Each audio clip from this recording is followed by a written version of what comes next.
Alors ici, nous sommes au Juvénat, ce qu'on appelait le Juvénat, qui s'appelle aujourd'hui le collège Saint-François, qui a la particularité d'être à la frontière franco-suisse, puisque le mur sur lequel qui est juste derrière moi, donne accès à la Suisse. Et en fait, dès 40, où certains juifs ont voulu traverser pour rentrer et se réfugier, étant poursuivis en France, les pères qui dirigent cette école ont laissé la porte ouverte et ils les ont même aidés à traverser la frontière en traversant leur mur et passer de l'autre côté en Suisse. Et le plus connu, c'est le père Louis Favre, qui a été, comme les trois autres prêtres de l'école, qui s'appelait à l'époque le Juvénat, ont été inscrits au mémorial de la Shoah, qui s'appelle Yad Vashem, à Jérusalem.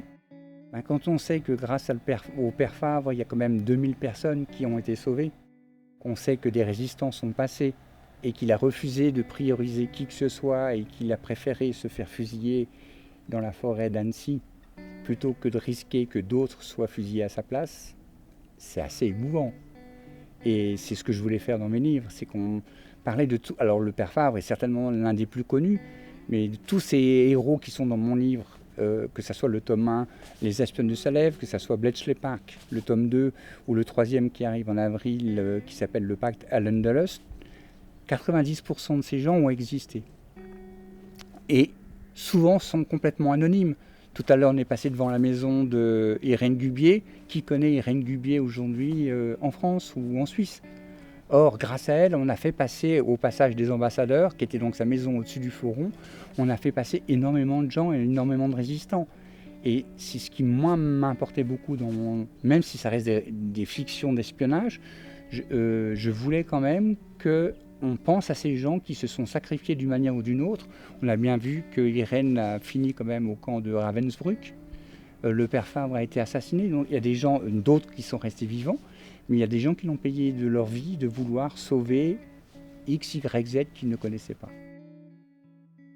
Toutes les généralités qui amènent à dire les Français étaient des collaborateurs, on l'a entendu, ce genre de choses.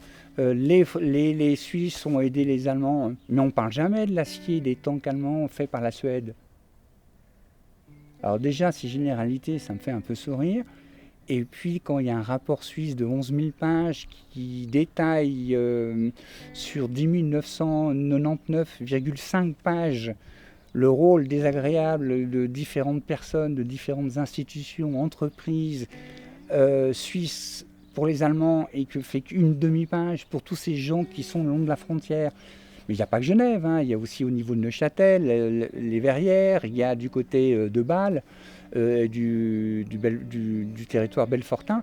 Il y a des gens qui ont eu des attitudes, côté français, côté suisse, absolument extraordinaires. Et on ne parle jamais d'eux.